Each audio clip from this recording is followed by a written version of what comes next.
Praise the Lord. Issue सहाय। आज का विषय हमारा परमेश्वर के लोग गुमराह। परमेश्वर के लोग गुमराह। बाइबल शिक्षा के लिए संपूर्ण है और हमें स्वर्गीय मार्गों पर चलने की शिक्षा देती है, ना कि सांसारिक। हर प्रकार से ऐसी शिक्षित आज बाइबल हमें पढ़ने के बाद ऐसी शिक्षा को प्राप्त करते हैं, हमें ऐसी शिक्षा वो देती है, हम ऐसे शिक्षित होते हैं बाइबल पढ़कर कि एक सांसारिक व्यक्ति यदि बाइबल पढ़ ले तो वो आत्मिक सोच विचार वाला बन जाता है, एक स्वर्गीय सोच विचार वाला बन जाता है।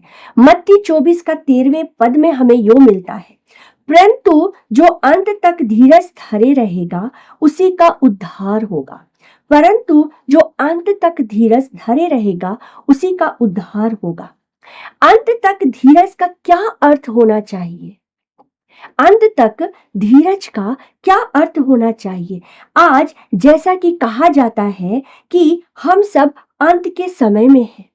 लोग कहते हैं कि आज हम अंत के समय में हैं, और जैसा चिन्ह परमेश्वर ने जिस प्रकार से वचन के द्वारा बहुत सारे चिन्हों को हमें दिया है, हम उन चिन्हों को देखकर आज अंदाजा लगा सकते हैं। और ये अंत तो कब से चला आ रहा है ऐसा लोग कहते हैं। ये अंत कब से चला आ रहा है ऐसा लोग कहते हैं, जैसा कि लोग बोलते और सोचते भी हैं कि अंत कब होगा और अंत तो कब से चला आ रहा है। विचार करने पर यह निष्कर्ष निकलता है, इस पर जब विचार किया जाता है तो यह निष्कर्ष निकलता है कि एक व्यक्ति जब जन्म लेता है, एक व्यक्ति जब जन्म लेता है, उस दिन से उसकी मृत्यु तक का जो समय, जन्म के समय से उस दिन तक का जो समय होता है, उस दिन जब तक उसकी मृत्यु तक वो नहीं पहुंच जाता, उस समय अर्थात यो कहें उसकी मृत्यु के कुछ पहले का जो समय होता है उसे हम अंत का समय कह सकते हैं। उस व्यक्ति के लिए वो अंत का समय है। अंत का समय वचन के हिसाब से क्या है? जब प्रभु आने वाला है वो एक अंत है। लेकिन यदि आज हम इसे भली भांति समझें तो आज एक व्यक्ति की मृत्यु तक जो समय पाया जाता, मृत्यु के पहले का जो समय है, वो उस व्यक्ति के लिए, उस पर्टिकुलर उस व्यक्ति के लिए अंत का समय है, क्योंकि उसके बाद वो मृत्यु को प्राप्त करेगा। और वो समय जो वो अभी उसके साथ जो चल रहा है वो अंत के समय में वो चल रहा है, अपने मृत्यु सैया के जस्ट पहले वो चल रहा है। लूका 23 का 42 में हमें क्या मिलता है? एक डाकू जो निंदा करता रह गया। एक डाकू, दो डाकू थे जिसमें से एक डाकू निंदा करता रह गया और यीशु का निंदा करता रह गया, लेकिन दूसरे ने स्वर्ग राज्य तक पहुंचने की आग्रह की, अपनी इच्छा को उसने जाहिर किया यीशु मसीह के समक्ष, और यीशु ने उसकी आग्रह को स्वीकार कर ली, क्योंकि वो आप मरने जा रहे थे, वो अब मरने जा रहा था, और प्रभु यीशु ने उसके स्वर्गीय आग्रह को स्वीकार कर लिया। और पहला डाकू दूसरे डाकू को यदि हम देखें, पहला डाकू दूसरे डाकू को गुमराह करना चाह रहा था, गुमराह करना चाह रहा था, परंतु उसके अंत का समय, परंतु दूसरे डाकू के अंत का समय उसके लिए एक पश्चाताप करने के द्वारा बदल दिया गया, उसके पश्चातापी हृदय के द्वारा बदल दिया। वो गुमराह नहीं हुआ। वो गुमराह हो सकता था, वो उस पहले डाकू की बातों को सुनकर वो गुमराह हो सकता था, वो हामी भर सकता था कि हाँ, क्योंकि यीशु मसीह अपने आप को बचा नहीं सकता, ये मुझे कैसे बचाएगा। लेकिन उसने ऐसा नहीं किया।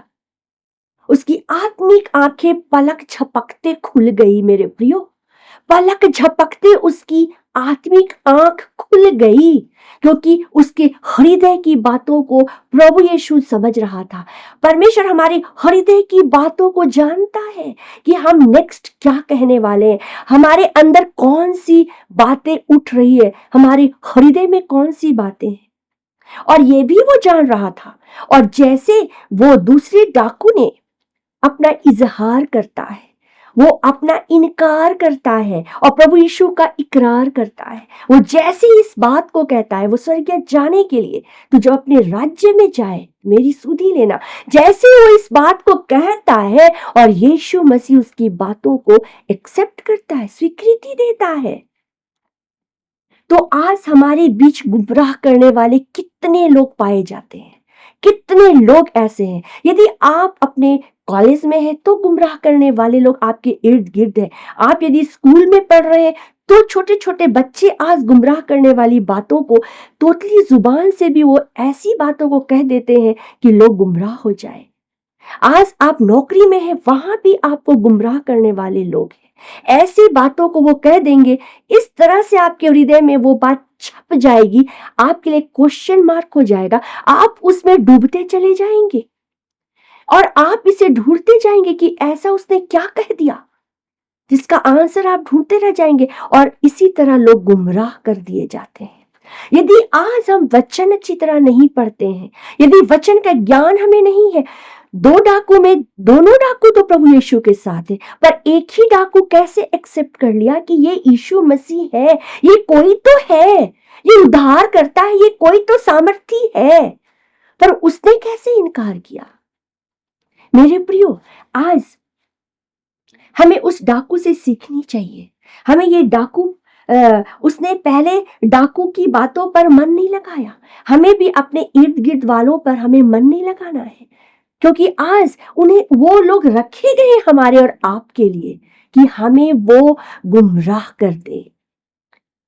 वो रखे गए हैं क्योंकि अंत के समय में ऐसे लोग होंगे, ये वचन कहता है, ये बाइबल हमें बताती है कि ऐसे लोग होंगे और ये सत्य है, ये सत्य, ये कटु सत्य कि ऐसे लोग पाए जाएंगे कि जो हमें अपने विचारों में गुमराह कर दे, कुछ ऐसी बातों को कह दे और हमें गुमराह कर दे। मे बी शायद ये मौका हमें मिले या ना मिले उस डाकू की तरह, जिसे मौका मिला कि वो अपने अंत समय में, मेरे प्रियो, अपने अंत समय में उसका अपना अंत, उस डाकू का जो अपना अंत समय चल रहा था, उस समय उसे मौका मिला।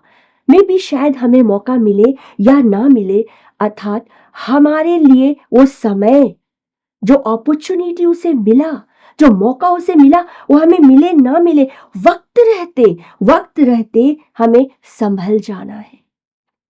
पहला तिमुथी 4:1 में हमें यो मिलता है, परंतु आत्मा स्पष्ट कहता है कि अंतिम समय में कुछ लोग भरमाने वाली आत्माओं और दुष्ट आत्माओं की शिक्षा पर मन लगाने के कारण विश्वास से भटक जाएंगे।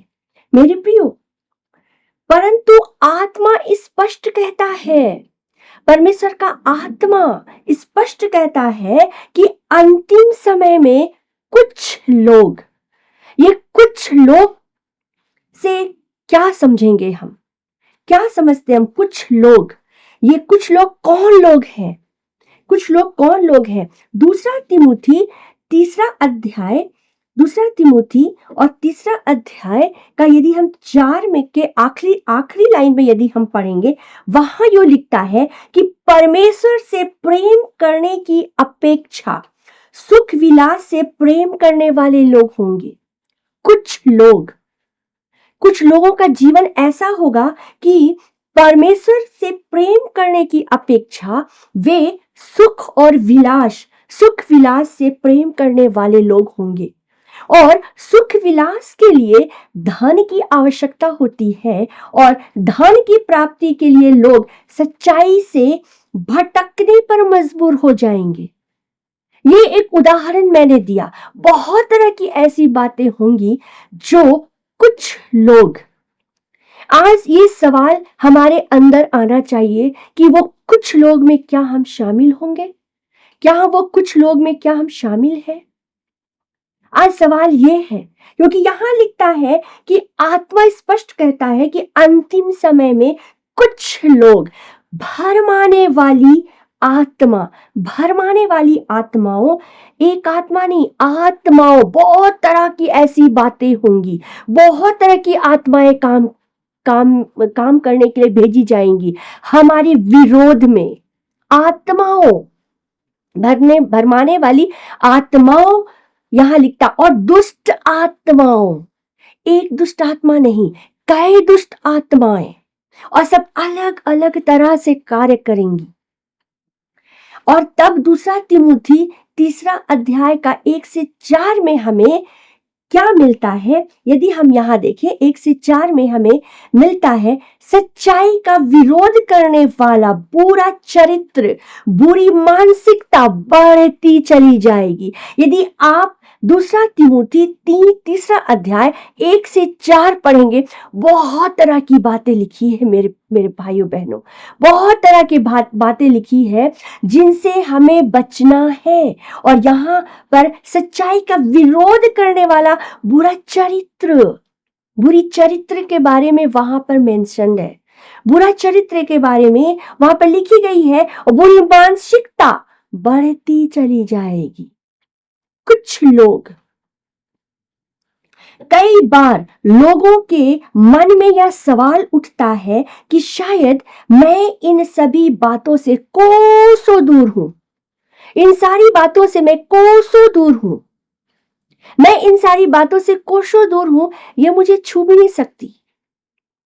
मेरे प्रियो, पहला तिमुथी और 4:1 में हमने यो पढ़ा कि कुछ लोग, हमें कितना सावधानी बरतना है कि हमारे हृदय में हमेशा सावधानी की बातें, सचेत होकर हमें प्रभु के पीछे चलने की आवश्यकता है। क्योंकि यहां हमने पढ़ा कि कुछ लोग भरमाने वाली आत्माओं और दुष्ट आत्माओं की शिक्षा पर मन लगाने के कारण विश्वास से भटक जाएंगे। मन लगाने के कारण विश्वास से भटक जाएंगे। विश्वास से भटकने का क्या अर्थ है? विश्वास से भटक जाएंगे, इसका मतलब कि वो विश्वास में थे, वो विश्वास में चल रहे थे, लेकिन कुछ ऐसी बातों का उनके जीवन में हस्तक्षेप हुआ जो बुरी आत्माओं और दुष्ट आत्माओं का अटैक ऐसा हुआ, उनके जीवन में हस्तक्षेप हुआ कि विश्वास से वो फिर गए, वो विश्वास से भटक गए, वे विश्वास से भटक गए। और वचन हमें बताता है कि ऐसे मसीही जो वरदानों से परिपूर्ण रहेंगे, जो वरदानों से भरे पाए जाएंगे, परिपूर्ण रहेंगे, प्रभावशाली रहेंगे, वो परिपूर्ण एवं प्रभावशाली रूप से अभिषिक्त होंगे, प्रभावशाली रूप से अभिषिक्त जाने जाएंगे। लोगों के बीच उनकी पहचान रहेगी, क्योंकि वो वरदानों से परिपूर्ण रहेंगे। उनके द्वारा बड़े बड़े कार्य होंगे, उनके द्वारा बड़े बड़े प्रभावशाली कार्य होंगे। फिर भी कुछ लोग गुमराह किए जाएंगे, फिर भी कुछ लोग, इन सारी बातें उस व्यक्ति में मौजूद रहेगी, फिर भी वे भटक जाएंगे, वे गुमराह किए जाएंगे। मेरे प्रियो, आज हमें कितनी सावधानी की जरूरत है। ऐसे मसीही जो वरदानों से भी परिपूर्ण है और जो अभिषिक्त लोग हैं, प्रभावशाली अभिषिक्त हैं, लेकिन लिखता है कि विश्वास से वे भटक जाएंगे, विश्वास से। यहूदा 1:18 में हमें क्या मिलता है? वहां हम पाते हैं, पहले से ही कहा जा चुका है, प्रेरितों ने पहले से कह चुका है, प्रेरितों ने पहले से ये कह चुका है, पहले से ही कहा जा चुका है कि अंत के दिनों में ऐसे ठट्ठा करने वाले लोग होंगे।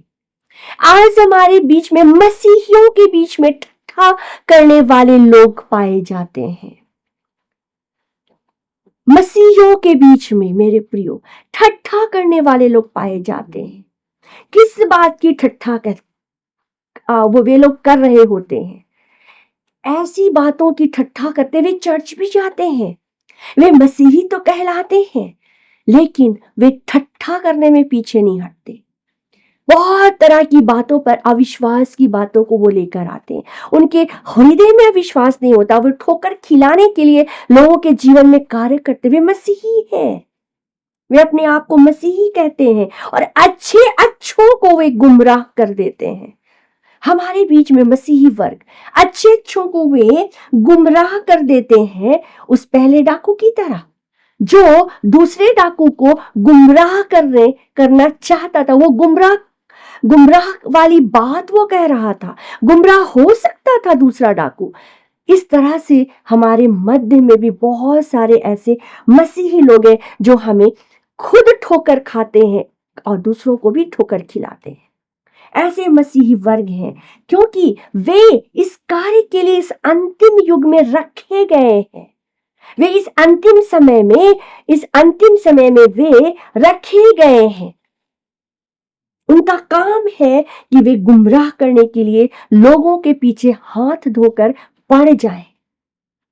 पहला थिस्सलुनीकियों 5वां अध्याय का 6 में हमें यो मिलता है, अतः हम दूसरों के समान सोते ना रहें।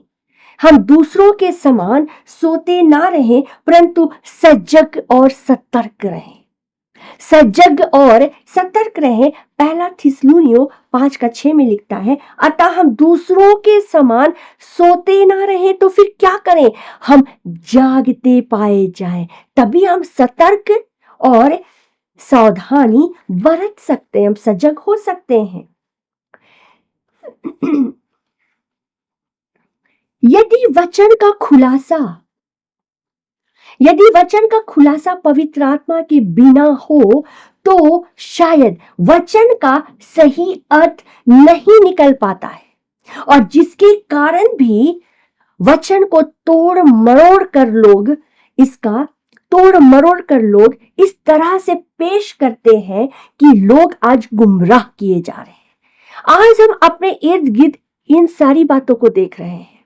वचन का सही ज्ञान, वचन का सही अर्थ बिना पवित्र आत्मा के यदि कोई कह रहा है तो हो सकता है कि वो गुमराह करने वाली बातों को, वचन तो कह रहे हैं लेकिन उसका अर्थ हो सकता है कि सटीक जो पवित्र आत्मा के द्वारा होता है वो शायद ना हो, और लोग वचन बोलने के बावजूद वचन का जो उल्टा है, वचन का जो सही अर्थ है, जैसा खुलासा होना चाहिए, वो खुलासा नहीं होने के कारण भी आज लोग गुमराह किए जा रहे हैं। हम लोग एक वचन देखेंगे, प्रकाशित वाक्य 22 में हमें क्या मिलता है। प्रकाशित वाक्य 22 में हमें क्या मिलता है? यीशु मसीह कहते हैं, मुझे यीशु ने, अर्थात प्रभु यीशु वहां पे कहते हैं कि जो इन बातों की साक्षी देता है, जो इन बातों की साक्षी देता है मतलब गवाही देता है, प्रभु शीघ्र आने वाला है। जो गवाही देता है, जो साक्षी देता है, प्रभु शीघ्र आने वाला है, तो वह इस बात की निश्चयता प्राप्त कर चुका। वो इस बात की निश्चयता प्राप्त कर चुका और वह खुद को सचेत करना शुरू करता है। वो खुद में सावधानी बरतना शुरू करता है। वो खुद अपने हृदय को, अपने मानसिकता को वो परमेश्वर में लाइन अप करना शुरू करता है कि प्रभु शीघ्र आने वाला है, और गुमराह होने से खुद को और अन्य लोगों के लिए गवाह का कारण वो बनता जाता है। खुद को गुमराह होने से वो बचाता है और औरों को भी वो गुमराह होने से बचाता है, और गवाह के तौर पे लोगों के समक्ष वो खड़ा किया जाता है, वो बनता चला जाता है। मत्ती 24:44 में हम पाते हैं, इस कारण तुम भी तैयार रहो, मनुष्य का पुत्र उस घड़ी आ जाएगा जबकि तुम सोचते भी नहीं, इस कारण तुम भी तैयार रहो। ठट्ठा करने वाले लोग आज, मसीही वर्ग आज इस बात को कहते हैं, प्रभु शीघ्र आने वाला। कहां प्रभु शीघ्र आने वाला? अब तक तो नहीं आया, पता नहीं, देखा जाएगा, जब वो आएगा तो देखा जाएगा। इस तरह की बातों को हमारे मध्य में लोग कहा करते हैं। पर यहाँ कहता है मत्ती 24:44 में, इस कारण तुम भी तैयार रहो, मनुष्य का पुत्र उस घड़ी आ जाएगा जबकि तुम सोचते भी नहीं, जबकि तुम सोचते भी नहीं। और इस तरह से हमें सचेत किया जा रहा है, इस तरह से हमें आज सचेत किया जा रहा है कि हम उस घड़ी को नहीं जानते, लेकिन हम सतर्क किए जाएं, उस डाकू की तरह नहीं। वो डाकू को वो मौका मिला, वो डाकू के लिए वो मौका था, वो अपॉर्चुनिटी था, उसके लिए विशेष मौका। लेकिन आज में भी हो ना हो, हमें वो मौका मिले या ना मिले, आज वक्त रहते, समय रहते मेरे प्रियो, इस बात को जो प्रकाशित वाक्य 22 में हमें मिलता है कि प्रभु शीघ्र आने वाला है, इसे अपने हृदय में हमें बसा लेनी है। जब हम इसे अपने हृदय में रख लेते हैं तो हमें इस संसार की मोह माया से हमें परमेश्वर बाहर निकालता चला जाता है। हम परमेश्वर के उस रास्ते में हम लाइन अप होते चले जाते हैं, जो पवित्र आत्मा हमें एक अपने उस पवित्र आत्मा की अगुवाई में हमें लेकर चलता है कि हम परमेश्वर के पीछे चलने वाले लोग बनते हैं। और तब प्रभु शीघ्र आने वाला है, इसकी तैयारी हम में शुरू हो जाती है, इसकी तैयारी हम में शुरू हो जाती है, ताकि जबकि तुम सोचते भी नहीं और प्रभु आ जाएगा, हम तैयार पाए जाएं, हम और आप तैयार पाए जाएं।